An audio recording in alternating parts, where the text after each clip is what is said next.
reading from Psalm 23. The Lord is my shepherd, I shall not want.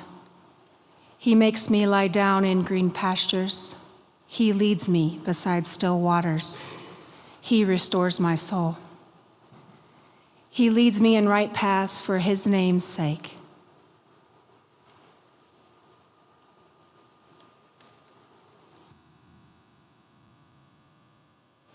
We just heard this psalm read for us by Ashley, but I want to offer a different reading.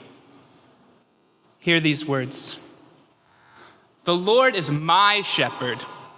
I shall not want. He makes me lie down in green pastures. He leads me beside those still waters. He restores my soul, and he leads me on the right paths for his name's sake. See, the Lord is on my side. The Lord does things for me. The Lord has made these giant green pastures for me to lie down in. And the Lord has sent me to sweet, nourishing, refreshing waters. Sounds pretty nice.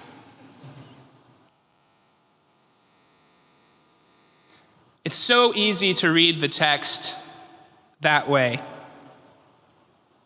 If I've learned one thing in my time here from my Bible classes, it's that when we interpret Scripture, when we approach the biblical text, we don't do it as blank slates, even though some of us want to think we do.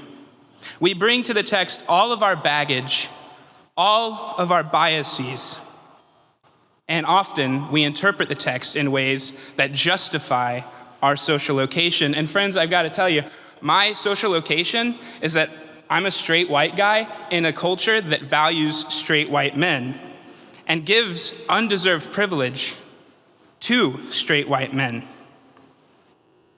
And it's easy for people like me, and I'm guilty of it, to interpret this text and read it with all of that boastful, arrogant exclusivism. Thankfully, though, I've been blessed by wonderful peers, colleagues, friends, mentors, and professors at this seminary that have helped the scales fall from my eyes so that I can understand that I have privilege that I did nothing to deserve. Professors like Dr. Wilma Bailey or the ethical prophet, Dr. Rufus Burrow, Dr. Ron Somerville, Dr. Busak,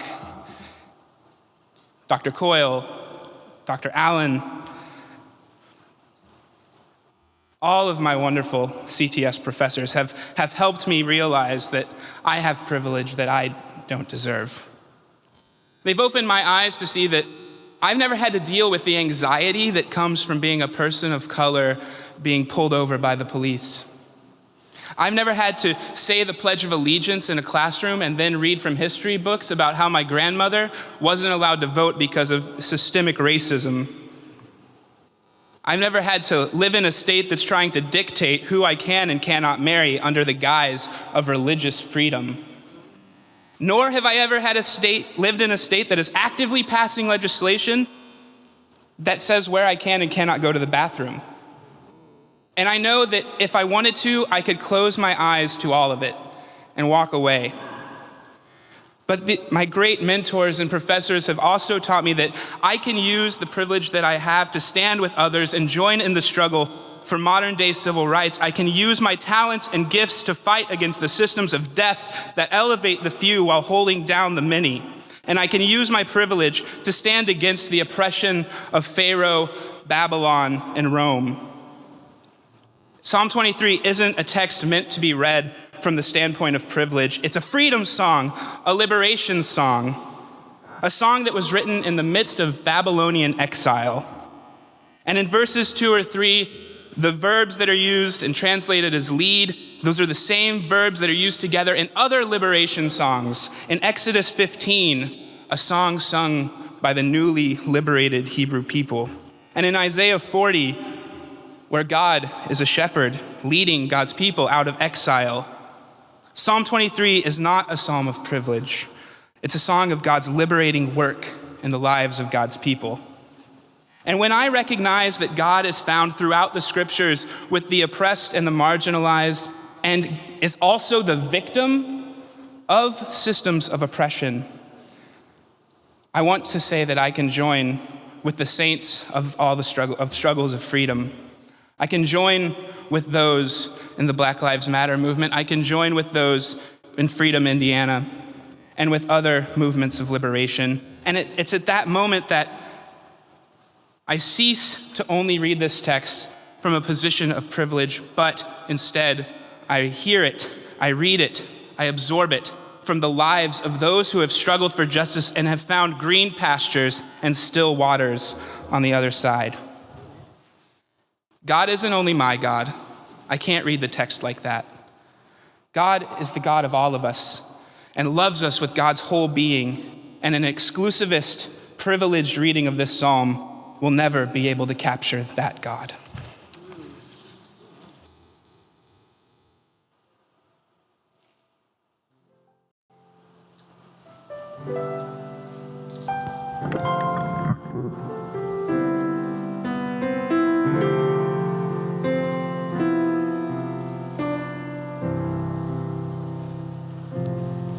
My shepherd,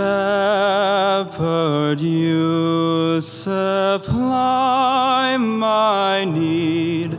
Most holy is your name. In pastures fresh you make me feed beside the living stream. You bring my wandering spirit back when I forsake your ways. You lead me for your mercy's sake in paths of truth and grace.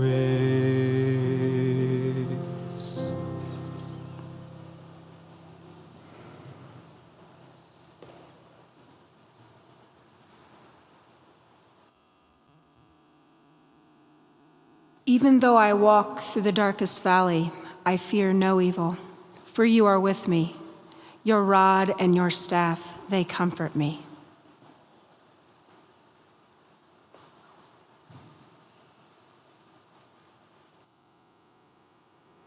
Many of you know, some of you don't.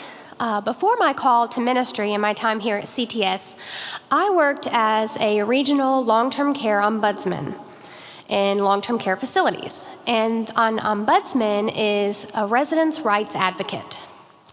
So this means that I spent my time, the majority of my time, visiting nursing homes, assisted care facilities, family care homes, and talking with the residents about their experience, their stays, whether it be a short-term rehabilitation stay, or perhaps they had chosen to downsize and move to assisted living. And just really, I built relationships and talked with them about their experience, if they were being treated as they should be with regard to their residents' rights. They had a bill of residents' rights that said, I have a right to receive respect and dignity and privacy, basic human rights. And it always baffled me that those basic human rights had to be put on a poster board at the front door when we walked in. That stuck with me. And one of my first visits, as I was kind of getting acclimated to my new position, I was young, I was 24, and walking into facilities with my big, broad shoulders and my newly received Bachelor's of Science in Gerontology, and I was going to rule the world. I really was. And I walked into this woman's room, Mary Bell. I will never forget her. She looked at me with surprise, really, hi, how are you? I'm doing really well, how are you? And, being surprised when I showed up to some residents' rooms wasn't uncommon, because part of being an ombudsman is The element of surprise, perhaps, because in order to catch a genuine glimpse of what may or may not be happening in facilities, they didn't always know when I would show up. So I wasn't too surprised that she was surprised. And we got to talking and sharing, and I found out that she had been there for 10 years. When she was 82, she had come to visit her nephew and had fallen down his stairs, broken a hip, and got sent to a nursing home for rehabilitation. Now, she used up her first 21 days, which is on Medicaid, and still had not quite recovered to the point that she could go home independently. Her nephew got a job and moved out of state, the state that she was left in North Carolina. So she was alone. That's okay, because her family she had some West Virginia family, some Virginia family that would come and visit. No big deal. A year passed, another year. Visitors stopped coming. She got lonely. Some of her friends that she'd made in the nursing home had passed away. Just a couple of visitors here and there. The preschool would come every once in a while, but eventually they stopped coming to visit the nursing home. So I kept talking with her, and come to find out, the day I was there visiting, she had turned 92. It was her birthday. And nobody had remembered. She'd been forgotten. Family hadn't visited. She hadn't received a card. The activities director's position sometimes will include birthday lists, but that wasn't until the end of the month, and nobody had said happy birthday to her that day. So I did, and we talked a little more. And I learned that Psalm 23 was her favorite psalm.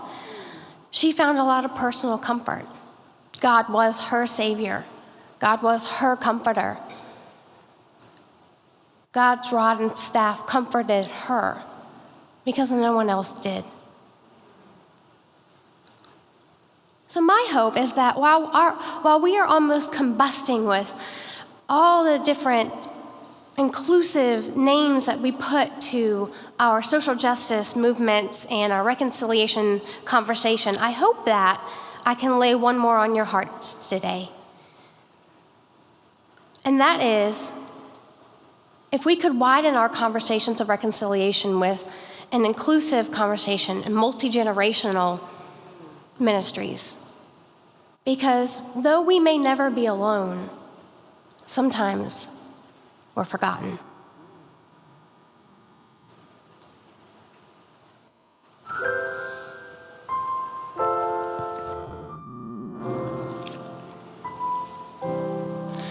When through the shades of death I walk, your presence is my stay.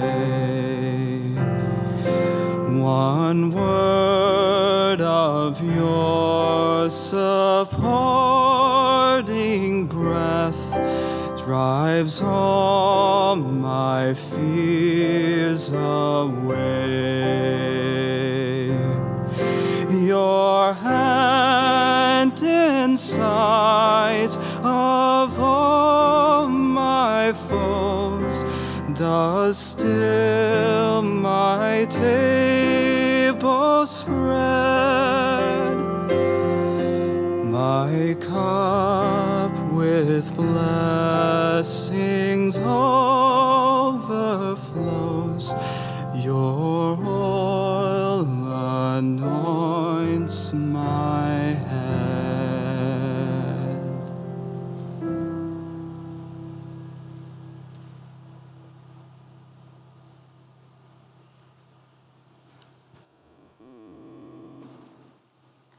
You prepare a table before me in the presence of my enemies. You anoint my head with oil, my cup overflows. Surely goodness and mercy shall follow me all the days of my life, and I shall dwell in the house of the Lord my whole life long. The word of the Lord.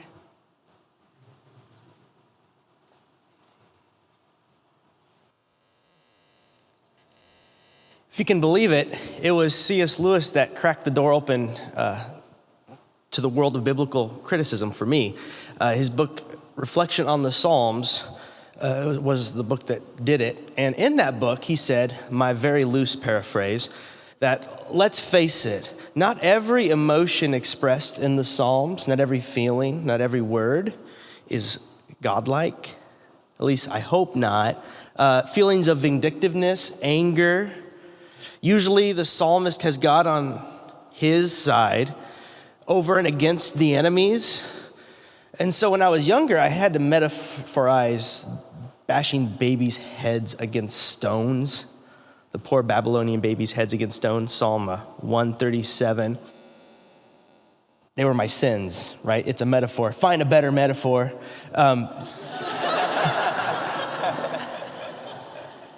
Now I can say, wait, that's just wrong.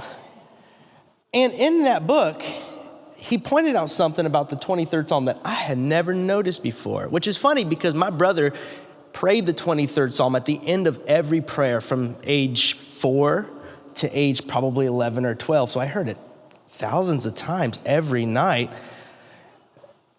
And it was this: you prepare a table before me, so far so good. You need a table, a feast after the darkest valley, but in the presence of my enemies. And Lewis noted that somehow what makes this meal, this feast so sweet is the fact that the enemies are looking on. And I tried to think of an example that made sense to me, and the best I could come up with was the end of several Harry Potter books where they win the house cup and Gryffindor is sitting there with the feast. And what makes it better is Draco is sitting there flanked by Crabbe and Goyle watching them eat the meal. And somehow it's better because Draco, daddy issues, is watching. Is that a good way to feel? And for the psalmist, it's magnified because I know it says a psalm of David, but probably was a psalm written in the context of Babylonian exile. And so the darkest valley was your town being burned and your loved ones killed and yourself removed to a land that was not your own. And the enemy looking on was the oppressor who did it to you. And so you can understand why the meal would taste so sweet. This is not reconciliation. Now, I asked Dr. Stussy if this was the correct reading after consulting commentaries, and they gave me two options. One was to see it as I just described. The other was to see it as the presence of my enemies. Come on, sit down with me. And some commentators would say this is the reading that I hope is correct. So I asked Dr. Stussy, and she gave me that look that only someone like her can give. I can't give it because I don't wear glasses, but she looked at me and goes, oh, the psalmist is definitely vindictive here. Okay. But she wanted me to say that there are other parts of the Hebrew Bible that do imagine an end to the oppression where reconciliation happens. But this psalm is not it. So I'd like to imagine something else.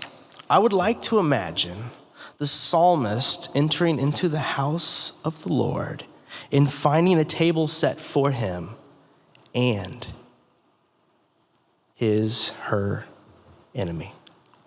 I'd like to imagine a God and a love that can reconcile them each to each other, a love that does not sidestep justice or inner transformation. This should not be a justice that pretends that the valley of death was not hell on earth, or that the psalmist should pretend that the enemy was not culpable. In the degree to which I am culpable,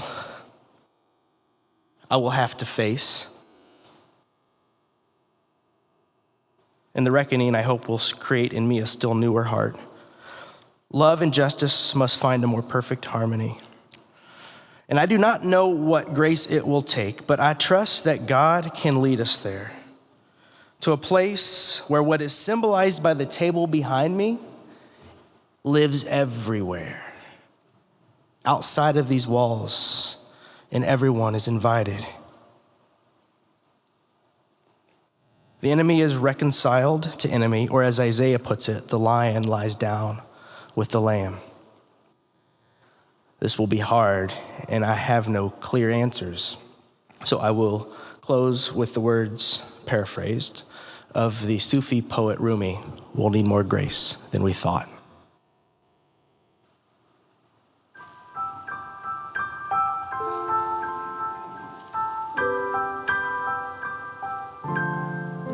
Your sure provisions,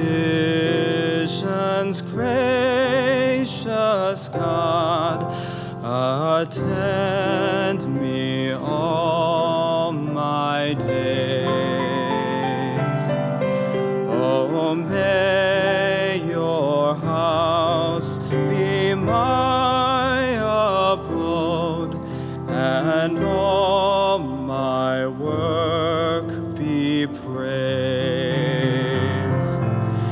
Here would I find a settled rest, while others go and come.